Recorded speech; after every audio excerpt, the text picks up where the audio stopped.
இந்த வீடியோ நம்ம போன வெள்ளையங்கிரி மலை பயணத்தோட பார்ட் 2 வீடியோ. பார்ட் 1 வீடியோ பார்க்காதவங்க பார்ட் 1 வீடியோவை பார்த்துட்டு அப்புறம் இந்த பார்ட் 2 வீடியோவை பாருங்க. பார்ட் 1 வீடியோவை மேலே ஐ பட்டன்லையும் கீழே டிஸ்கிரிப்ஷன்லையும் கொடுக்குறேன், கிளிக் பண்ணி பாருங்க. மூணாவது மலை ஏற்றுறது பார்த்தீங்க அப்படின்னா ரொம்ப கஷ்டமான மலை அப்படின்னு சொல்லலாம்.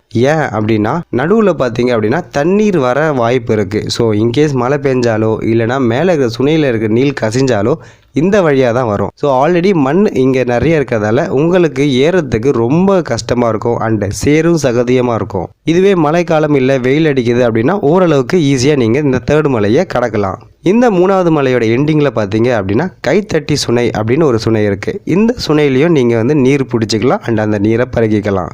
இந்த மூணாவது மலையோட கைத்தட்டி சுனையில் எவ்வளவு நீரை உங்களால் பிடிச்சிக்க முடியுமோ அவ்வளோ பிடிச்சிக்கிட்டு எவ்வளோ உங்களால் குடிக்க முடியுமோ அவ்வளோ குடிச்சிக்கோங்க. ஏன் அப்படின்னா 4வது 5வது 6வது இந்த 3 மலையிலுமே உங்களுக்கு எங்கேயுமே தண்ணீர் கிடைக்கவே கிடைக்காது. தண்ணீர் மட்டும்தான் கிடைக்காது, ஆனால் நடுவில் நிறைய கடைகளை நீங்கள் பார்க்கலாம். ஸோ கடைகளில் நிறைய ரேட் வச்சு விற்பாங்க. ஸோ அதுக்கு ஓகே அப்படின்னா நீங்கள் ட்ராவல் பண்ணலாம். 4வது மலை. இந்த 4வது மலை பார்த்தீங்க அப்படின்னா முழுக்க கல் பாறை அதால் ஆனது. ஸோ இந்த பாதை உங்களுக்கு ஏறத்துக்கு கொஞ்சம் ஈஸியாக இருக்கும் மற்ற மலைகளை கம்பேர் பண்ணும்போது. இந்த 4வது மலை முழுசாக நீங்கள் எங்கேயுமே தண்ணீரை பார்க்க முடியாது. ஸோ 3வது மலை வரைக்கும் நீங்கள் பிடிச்சி வச்சிருந்த தண்ணீரை தான் இந்த 4வது மலையை கிடைக்கும் போது நீங்கள் யூஸ் பண்ணிக்கணும். இந்த 4வது மலையை நீங்கள் நடக்கும்போதே பார்த்தீங்கன்னா உங்களுக்கு ஒரு வியூ பாயிண்ட் இருக்குது. ஸோ அந்த வியூ பாயிண்டில் பார்த்தீங்கன்னா ஆப்போசிட்டில் வெஸ்டர்ன் காட்ஸ் அந்த மலை பிரதேசத்தை நீங்கள் பார்க்கலாம். இங்கேருந்து அந்த வியூ பாயிண்ட்டை பார்த்துக்கிட்டே நீங்கள் 5வது மலையை ஏற தொடங்கலாம். 5வது மலை. இந்த 5வது மலை பார்த்தீங்கன்னா ஃபுல்லாக நீங்கள் நடக்கிற மாதிரி தான் இருக்கும். ஸோ இது நடுவில் எந்த ஒரு பாறையும் கிடையாது, எதுவுமே கிடையாது. ஸோ ஃபுல்லாக வாக்கபிள் தான் இருக்கும் அண்ட் பாதையும் பார்த்தீங்கன்னா ரொம்ப ப்ராடாக இருக்கும். இந்த மலையில் நடக்கிறது கொஞ்சம் ஈஸி அப்படி தான் சொல்லலாம். ஏன்னா இவ்வளோ நேரம் நீங்கள் ஏறி வந்தீங்க, ஏறுறது ரொம்ப கடினமாக இருக்கும்.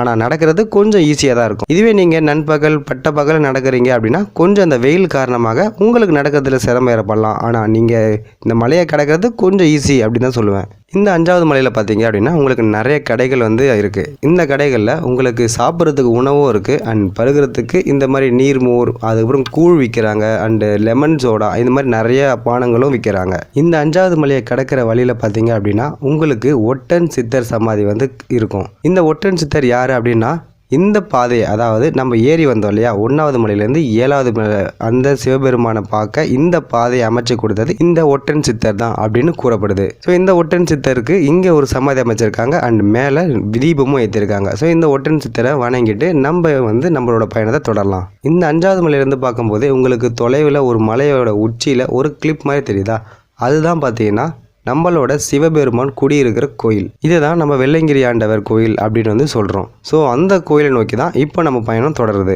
5வது மலையை கடந்து வந்தீங்க அப்படின்னா 6வது மலை. ஸோ இந்த 6வது மலை கொஞ்சம் கடினம் அப்படின்னு தான் சொல்லணும். ஏன் கடினம் அப்படின்றனா இந்த 6வது மலையை நீங்கள் ஏறி இறங்கணும். அதாவது இந்த சின்ன இடத்த பார்த்தீங்கன்னா ஏறி இறங்கணும். ஸோ இந்த மலை ஏற்றம் அண்ட் மலை இறக்கம் கொஞ்சம் கடினமாக இருக்கும் அண்ட் வெயிலில் இதுக்கு இன்னும் கொஞ்சம் டஃப் ஆகும். இந்த 6வது மலையை நீங்கள் கடந்துட்டீங்க அப்படின்னா இந்த 6வது மலையோட எண்டில் பார்த்தீங்கன்னா உங்களுக்கு நீராடுறதுக்கு ஒரு பெரிய சுனை இருக்குது. அந்த சுனையில் நீங்கள் உங்களோட களைப்பை போக்கிறதுக்கு நீராடலாம். அந்த சுனையில் பார்த்தீங்க அப்படின்னா உங்களுக்கு ஒரு சிவலிங்கமும் இருக்குது. நீங்கள் அந்த சிவலிங்கத்தை வழிபட்டுட்டு நீங்கள் நீராடலாம். 1வது மலையிலேருந்து 6வது மலை வரைக்கும் ஏறின அந்த களைப்பை இந்த சுனையில் நீராடுறது மூலயமா உங்களால் போக்கிக்க முடியும். இந்த சுனையில் நீராடிட்டு இப்போ நம்ம ஏற போகிறது 7வது மலை. இப்போ நடந்து வந்த இந்த 6 மலையை காட்டிலும் 7வது மலை ரொம்ப கடினம் அப்படின்னு சொல்லலாம். ஏன் கடினம் அப்படின்னா இந்த 7வது மலை பார்த்தீங்க அப்படின்னா ரொம்ப ஸ்லோப்பாக இருக்கும், அதாவது செங்குத்தாக இருக்கும். இந்த 7வது மலையை முழுக்க நீங்கள் பாறைகளால் நிறைஞ்சிருக்கும். நடக்கிறதுக்கு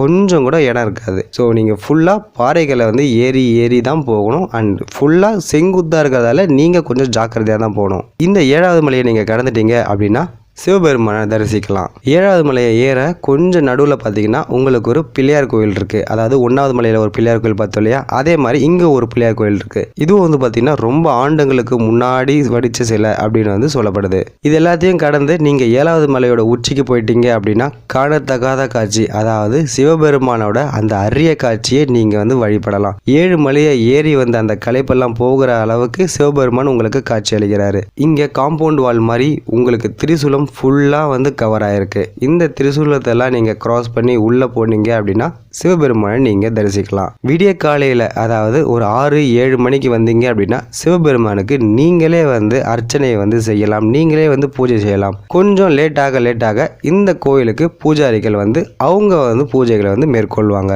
ஸோ ஸ்டார்டிங்கில் சொன்ன மாதிரி இந்த மலையை ஏறுறது அவ்வளோ வந்து ஈஸி கிடையாது. ஏன் அப்படி சொல்கிறேன் அப்படின்னா இந்த மலையோட அமைப்பு அப்படி இருக்குது. இந்த மலையில் பார்த்தீங்கன்னா நிறைய கல் முள், பாதை வந்து சரியாக இல்லை, அண்ட் சில இடத்துல தண்ணி வந்து தாகமாக எடுக்கும், அந்த தண்ணியே கிடைக்காம போகும். ஸோ இது எல்லாத்தையும் நீங்கள் வந்து பொறுத்துக்கிட்டு நீங்கள் மலையேற உங்களுக்கு உடம்புல தெம்பும் அண்ட் சிவபெருமானோட பக்தியும் இருந்தால் மட்டும்தான் இந்த 7வது மலையை உங்களால் அடைய முடியும். இதெல்லாம் மீறி இந்த 7வது மலையை நீங்கள் அடைச்சிட்டிங்க அப்படின்னா சிவபெருமானோட காட்சி உங்களுக்கு அளிக்கப்படும். இந்த வீடியோவில் நான் என்னோட எக்ஸ்பீரியன்ஸ் வந்து ஷேர் பண்ணியிருக்கேன். ஸோ இதில் ஏதாச்சும் தப்பு இருந்துச்சு அப்படின்னா என்னை வந்து மன்னிச்சுக்கோங்க.